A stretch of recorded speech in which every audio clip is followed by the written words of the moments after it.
Hi everyone, मेरा नाम अभिषेक है और आज एजुकेशन के बारे में बात करते हैं। स्पेसिफिकली इंडिया का जो एजुकेशन सिस्टम है, जो कि अपने आप में एक सिंगल एजुकेशन सिस्टम नहीं है, अपने आप में एक सिंगल एंटिटी नहीं है, एक मल्टीवर्स इफ़ आई में है डिफरेंट तरीके के सिस्टम्स का।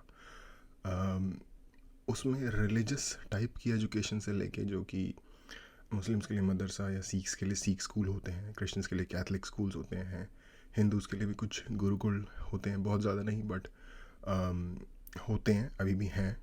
आपको अगर ऑनलाइन जाओगे, गुरुकुल एजुकेशन के बारे में सर्च करोगे तो मिल जाएंगे वैसे इंस्टीट्यूशंस। और ऐसे ही so on and so forth, different religions के लिए उनके डेजिग्नेटेड कुछ स्पेसिफिक जगहें होती हैं जहाँ पे उनका जो रिलीजन है उसका भी कुछ एक हिस्सा करिकुलम में ऐड किया जाता है। और उसके अलावा जनरल सेक्युलर एजुकेशन, जो जिस तरह की स्कूलिंग हम में से 99% लोगों ने की है, 90% let's put it that way, लोगों ने की है, जैसे सरकारी स्कूल हो गए सबसे ज़्यादा, प्राइवेट स्कूल जैसे पब्लिक स्कूल या प्राइवेट स्कूल्स कहते हैं, और डिफरेंट टाइप के school. But Indian education system, जैसा कि मैंने कहा, एक डिफरेंट मल्टीवर्स है, डिफरेंट टाइप्स के लाइक सिस्टम्स का। बट उसके बारे में बहुत सारे क्रिटिसिज्म किए जाते हैं, किस तरीके की अप्रोच है, किस तरीके की सोच है। और मेरी पर्सनल ओपिनियन में जो इंडिया का जो यूट्यूब सीन है, उसमें जो one of the most logical YouTubers हैं, उसमें से मुझे एक जो पसंद है, उनका नाम है नीतीश राजपूत। आई थिंक मैंने एक बार पहले भी कोई उनकी वीडियो रिव्यू की थी। उन्होंने वो बात करते हैं एक वीडियो में एजुकेशन सिस्टम की प्रॉब्लम्स के बारे में, तो वो देखते हैं और फिर उस पर बात करेंगे आज। जितनी स्विट्जरलैंड की टोटल पॉपुलेशन है, उससे ज्यादा इंडिया इंजीनियर्स प्रोड्यूस कर देता है। उसके बाद भी रिसर्च एंड इनोवेशन में भाई आते ही साथ ही सही है, बढ़िया। स्विट्जरलैंड नंबर 1 पे। इंडिपेंडेंस के बाद से रिपब्लिक ऑफ इंडिया ने 0 नोबेल लॉरियट्स प्रोड्यूस किए इन साइंस। यूएसए ने 100 प्लस कर दिए। एएसईआर की आई थिंक श्रीनाथन या क्या नाम था उनका, बाद में शायद वो यूएस सिटीजन बन गए थे, जिन्होंने ब्लैक होल्स पे रिसर्च किया। उनको 83 में आई थिंक नोबेल प्राइज़ मिला है। तो मैं श्योर नहीं हूँ कि क्या वो यूएस सिटीज़न बन गए थे बाद में या इंडियन सिटीज़न ही रहे थे। श्रीनाथन या रंगनाथन, कुछ ऐसा नाम है उनका, तमिलनाडु से उनका कनेक्शन है। उन्होंने वाइट ड्वार्फ स्टार्स, एक स्पेस में एक एंटिटी होती है, कुछ स्टार्स जो होते हैं ऑलमोस्ट 3% स्टार्स, जब वो मर जाते हैं, डेड हो जाते हैं, तो वो ब्लैक होल बनने की जगह वाइट ड्वार्फ्स बन जाते हैं। उस फील्ड में उन्होंने रिसर्च की थी। रिपोर्ट के हिसाब से 83% एजुकेटेड इंडियंस एम्प्लॉयबल ही नहीं है। और ये जो सुंदर पिचाई, सत्या नदेला की हम बात करते हैं, इन्होंने भी आगे चल के अपनी एजुकेशन बाहर से ही करी। और ये सारी चीजें जो मैं बोल रहा हूँ, इसका रूट कॉज सेम ये उनके ऊपर भी अप्लाई होता है। वो एक्चुअली हाई स्कूल के टाइम पे ही कैम्ब्रिज चले गए थे और उसके बाद यूनिवर्सिटी ऑफ शिकागो चले गए थे, वहाँ से आगे। तो हाँ ठीक है भाई, एजुकेशन सिस्टम ने तो नहीं दिया ना उनको कुछ भी। फाइंड आउट करने के लिए हमें थोड़ा सा पीछे जाना पड़ेगा। जब ब्रिटिशर्स हम पे रूल कर रहे थे, तो ईस्ट इंडिया कंपनी के सामने 2 मेजर चैलेंजेस थे। एक, कम्युनिकेशन विद इंडियन, दूसरा वर्कर्स और क्लर्क्स की बहुत जरूरत थी उन्हें। फिर थॉमस बेविंगटन मैकॉय ने हमें इंग्लिश एजुकेशन एक्ट ऑफ 1835 दिया, जिससे उनके दोनों पर्पस पूरे हुए। पहला, उनको बंदे चाहिए थे जो चुपचाप डेस्क पे बैठे, अपना काम करें, क्वेश्चंस ना करें और ज्यादा क्रिएटिव ना हो। Second, communication in English. English सबसे ज्यादा बोले जाने वाली लैंग्वेज नहीं है, उसके बाद भी इंग्लिश एक लैंग्वेज की बजाय एक क्लास बन गया इंडिया में। रशिया, चाइना, ये इतनी बड़ी प्रॉब्लम है ना यार, जस्ट इंडिया की प्रॉब्लम नहीं है, ये सब कॉन्टिनेंट की प्रॉब्लम है एक्चुअली। इंडिया और इंडिया के आसपास की जितनी कंट्रीज हैं, उन सब की यही सेम प्रॉब्लम है। लैंग्वेज ने कॉलोनियलिज्म को एक डिफरेंट फॉर्म में अभी भी ज़िंदा रखा हुआ है। लिटरली शर्म आती है, या फिर लोगों को जिनको इंग्लिश नहीं बोलनी आ पा रही होती, या फिर एक लाइक एक सब ह्यूमन के नज़र से लोग देखते हैं, जो पैसे वाले लोग हैं हमारे देश में, जो अपर एशेलॉन्स के लोग हैं, या फिर even upper middle class, lower middle class, जो कि एटलीस्ट एक कॉर्पोरेट में काम करते हैं और इंग्लिश बोल सकते हैं। उनका जो सर्कल है वो थोड़ा सा लाइक गरीब टाइप नहीं है, चिल टाइप सर्कल है। जब वो देखते हैं एक लेबर क्लास बंदे को या एक सड़क पे आम आदमी को जिसको इंग्लिश नहीं बोलनी आती और कपड़े पहनने का शायद स्टाइल बेस्ट ना हो, वो धिक्कार की नज़र से देखते हैं, और उनसे ऊपर वाले उनको और उनसे ऊपर वाले उनको। ये तो एक सोसाइटल प्रॉब्लम है हमारे यहाँ। और अगेन कॉलोनियलाइजेशन और उससे पहले कॉलोनियलिज्म और उससे पहले की जो प्रॉब्लम है उनका इसमें हाथ है। लेकिन मुझे लगता है कि, और मैंने आई थिंक इस मुद्दे पे कि इंसान की इज्जत नहीं है हमारी कंट्री में, ये जस्ट एजुकेशन नहीं है, एक नेचर की भी प्रॉब्लम है हम लोगों के, कल्चर की एक प्रॉब्लम कह सकते हैं। मैंने मैंने आई थिंक इस बारे में पहले काफ़ी बात की हुई है, बट यस, इंग्लिश उसमें पूरा ज़बरदस्त अपना योगदान देती है। फ्रांस, ये सब जगह इतना ऑब्सेशन नहीं है इंग्लिश को लेके जितना इंडिया में।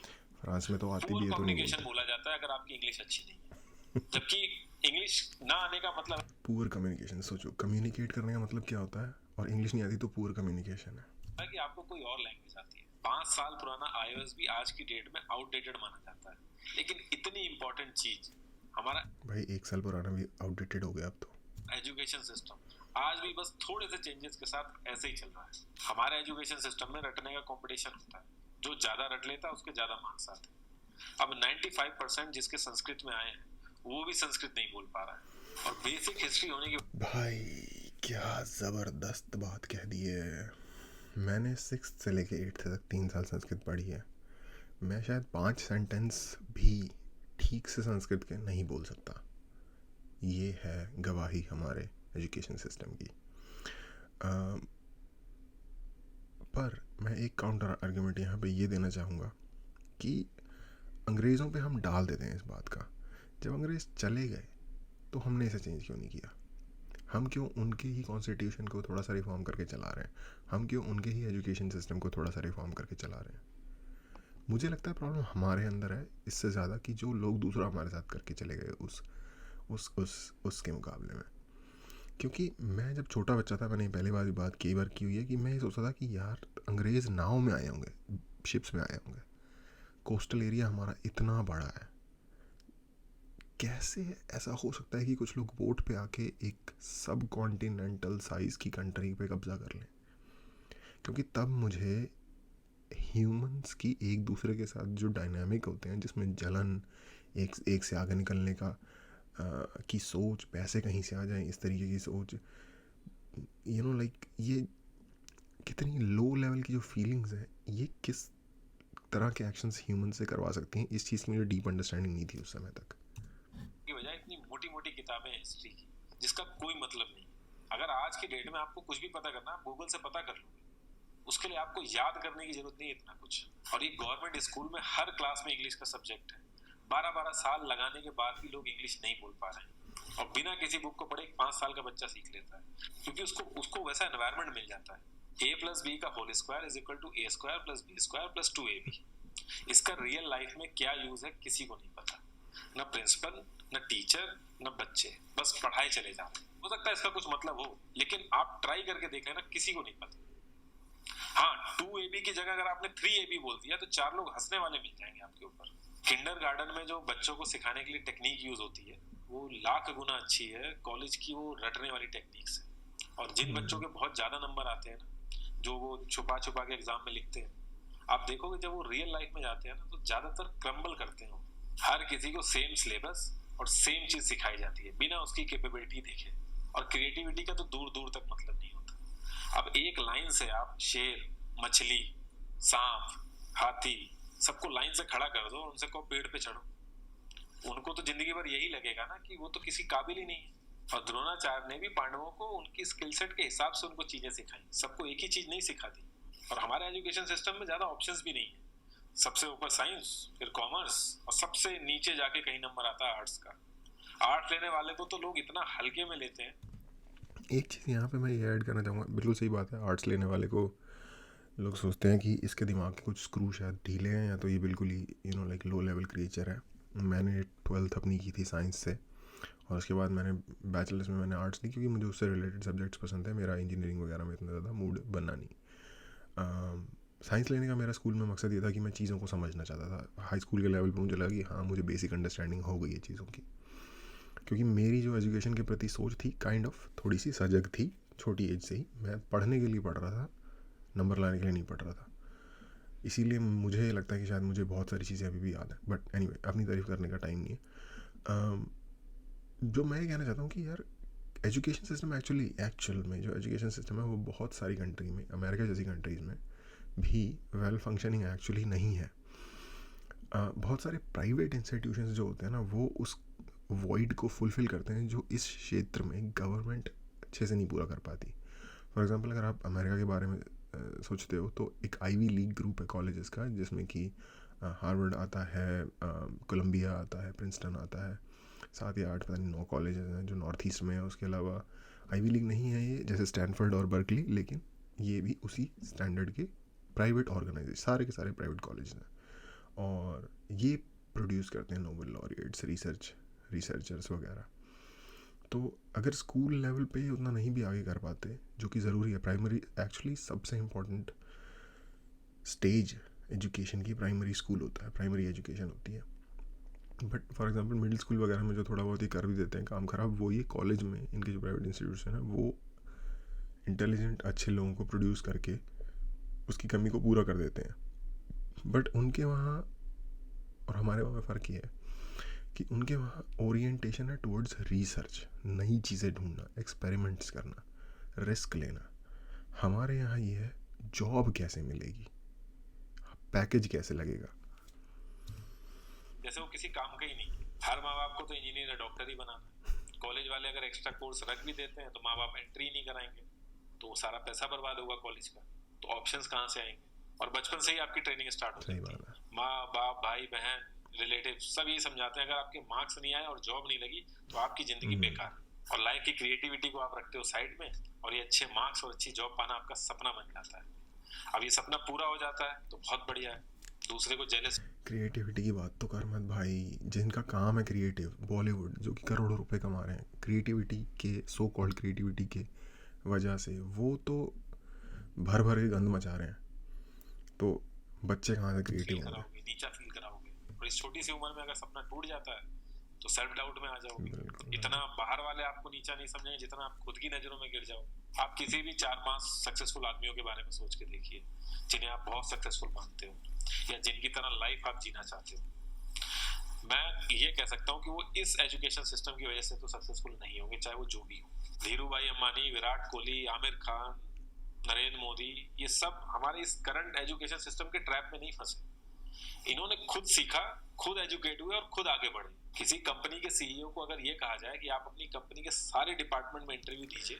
यहाँ पे 2 लोगों का और एग्जांपल मैं दे देता हूँ, अब्दुल कलाम, या अबुल कलाम जो मिसाइल मैन जिन्हें कहा जाता था वो, और फुनसुक वांगडू जो कैरेक्टर था 3 इडियट्स मूवी में जिस पे वो बने, आई थिंक सोनम वांगडी नाम है उनका, जिन पे वो कैरेक्टर बेस्ड है।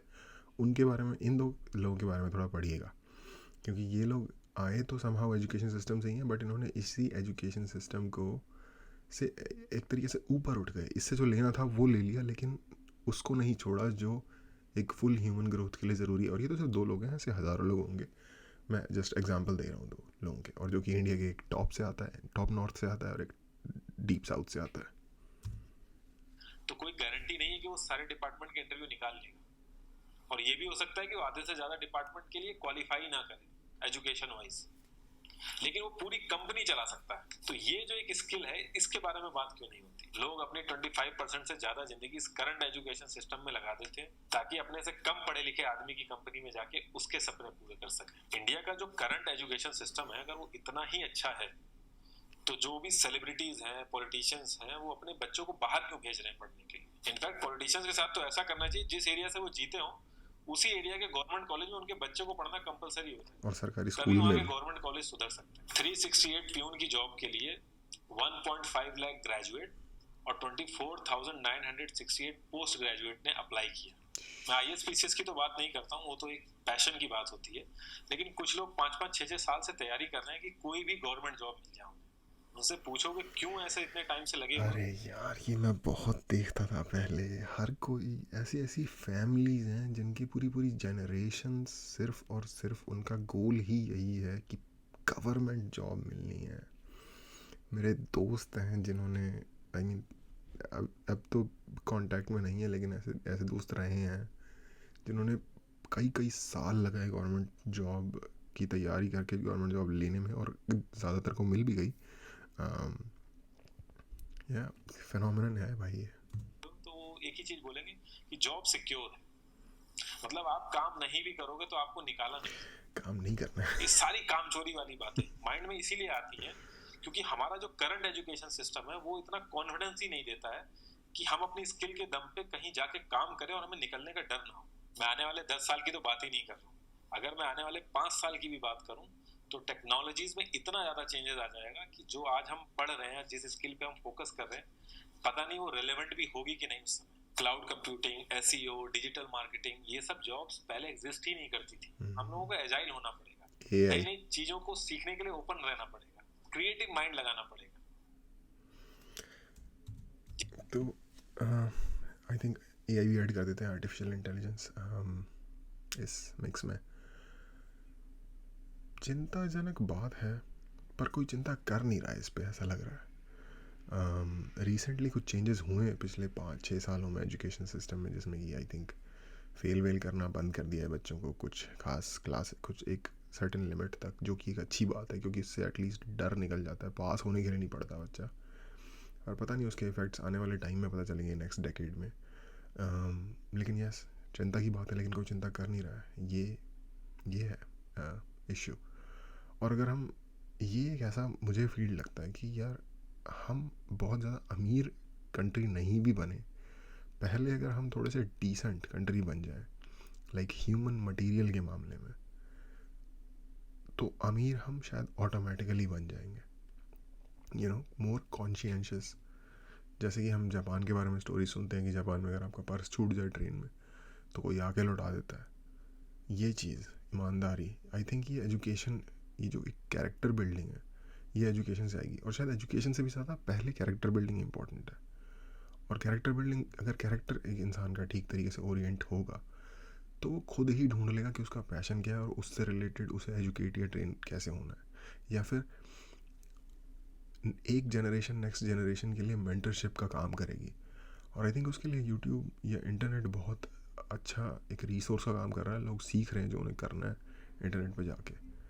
तो ये एक उम्मीद है